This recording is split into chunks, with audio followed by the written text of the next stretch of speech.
Hey, this is Tracy Cuniff. She's the pastry chef and all things sugar and flour here at the Polo Grill. She's going to introduce you to Lucille and tell you why she's so important to us here at the Polo Grill.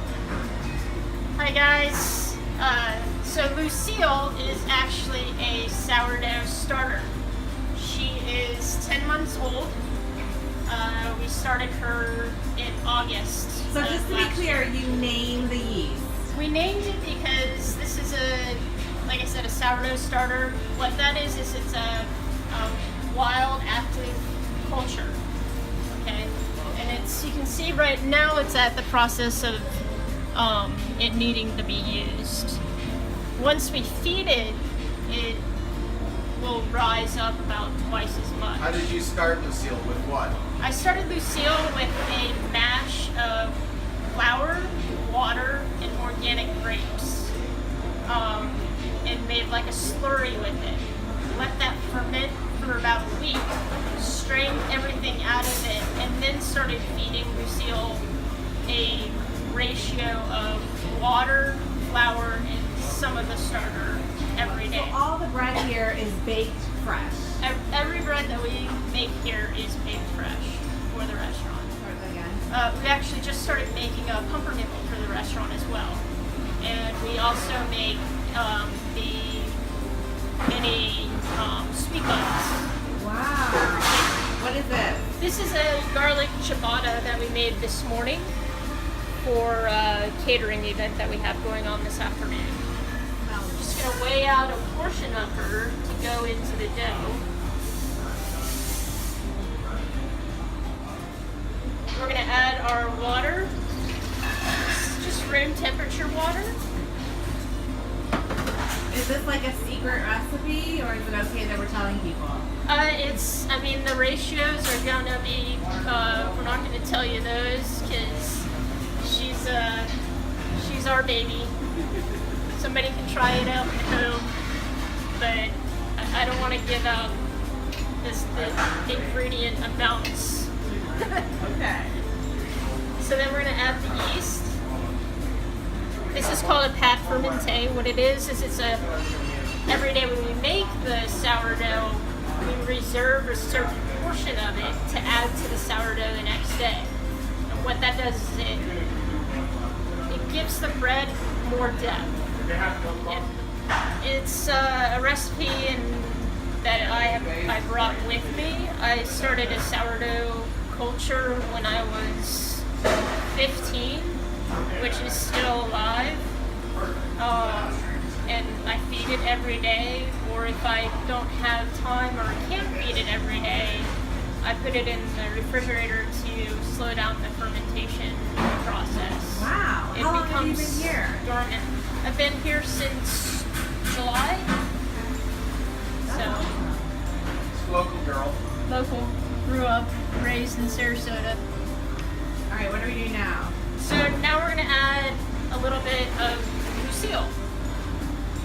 Okay.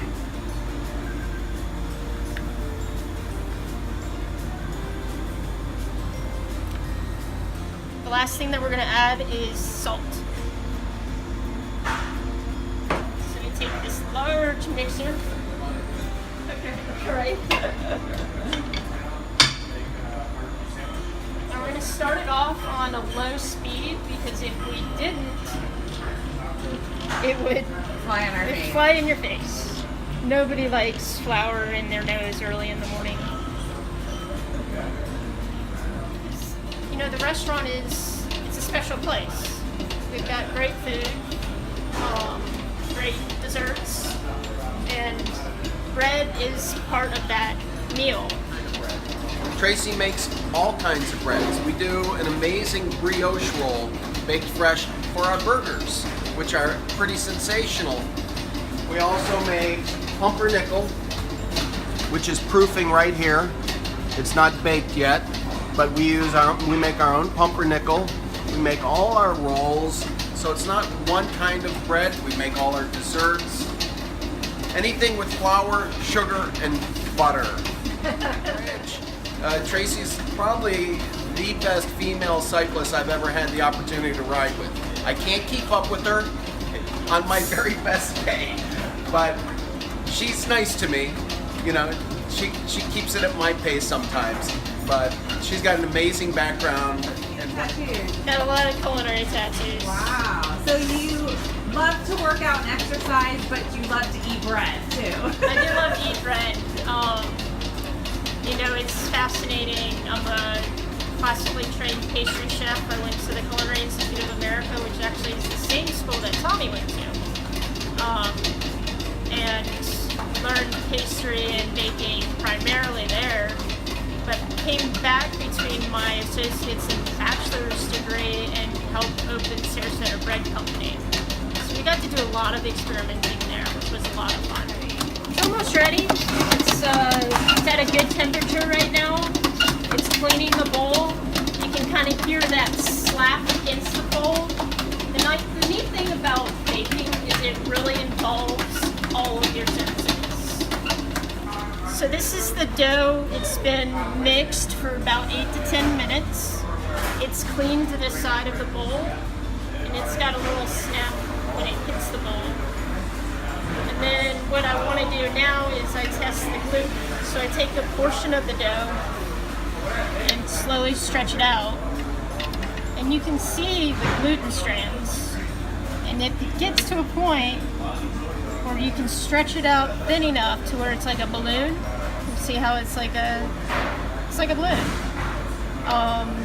Then those gluten strands have formed enough so that the bread's going to have that elasticity that you want.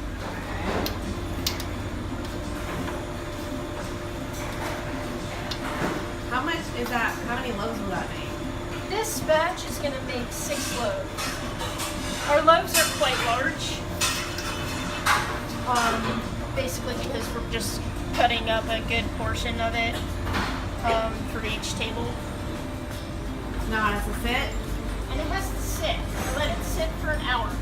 so now Mother Nature is going to take over for the first hour. Okay, and what's going on in there is that the yeast is eating the sugar, which is producing the gas, which gives the air the lightness and texture. And there's so much more going on in there that it just looks like this is just going to sit here.